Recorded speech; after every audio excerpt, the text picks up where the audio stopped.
एक देश में दो प्रधान, दो विधान और दो निशान नहीं चलेंगे, नहीं चलेंगे।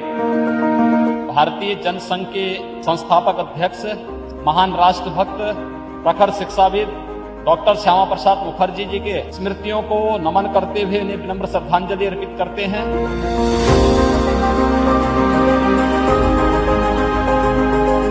जब देश आजाद हुआ था तो स्वतंत्र भारत में देश के अंदर उद्योग मंत्री के रूप में अपनी उल्लेखनीय सेवाओं को देते हुए उन्होंने देश को एक विजन दिया था।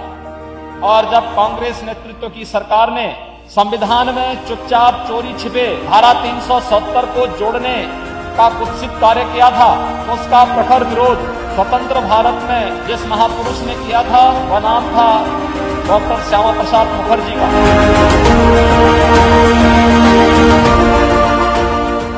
उन्हें समर्पित किया था। बंगाल के अकाल के दौरान उनकी सेवाएं पूरा देश स्मरण करता है। उनका जीवन भारत की एकता और अखंडता के लिए समर्पित रहा। आजादी के बाद पंडित नेहरू के नेतृत्व में बनी पहली सरकार में भारत के खाद्य और उद्योग मंत्री के रूप में उन्होंने भारत के अंदर खाद्य की आत्मनिर्भरता और देश के औद्योगिकीकरण की जो नींव रखी थी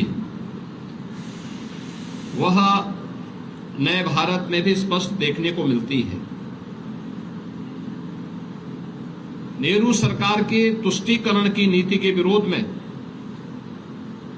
उन्होंने मंत्रिमंडल से इस्तीफा दिया। भारतीय जनसंघ का गठन करने और उसके पहले अध्यक्ष होने के साथ ही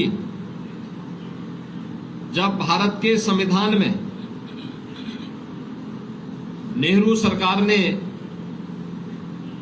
कश्मीर को 370 धारा के माध्यम से अलग स्टेटस देने का प्रयास किया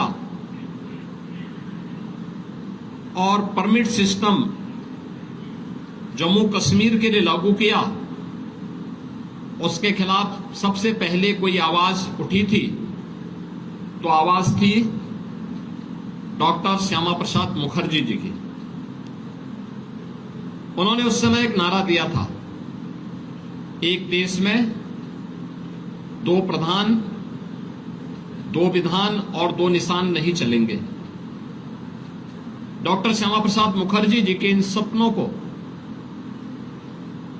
साकार किया है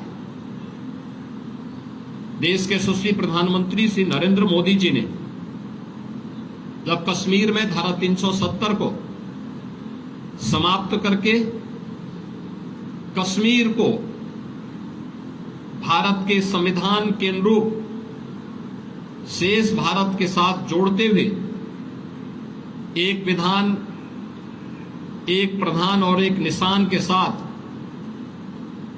उन्हें भी भारत की लोकतांत्रिक धारा के मुख्य धारा के साथ जोड़ने का जो अभिनव प्रयास हुआ है, आज जम्मू कश्मीर तेजी के साथ विकास कर रहा है।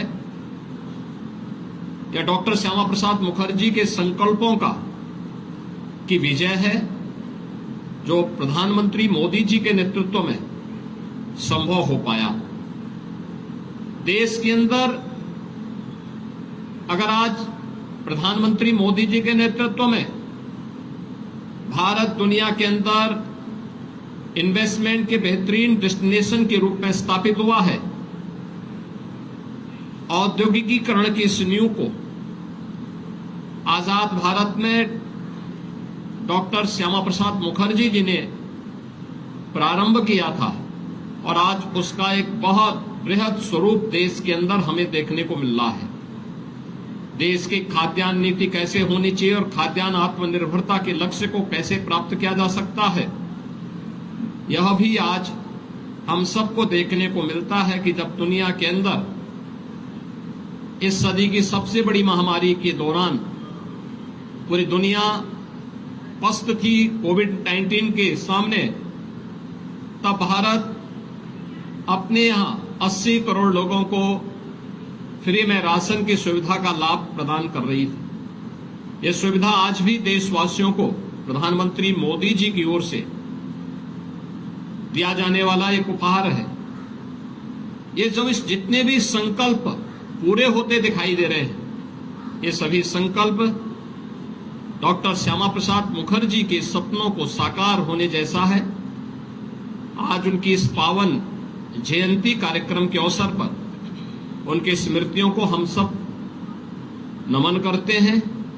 उन्हें प्रदेशवासियों की ओर से और प्रदेश सरकार की ओर से विनम्र श्रद्धांजलि अर्पित करते हैं।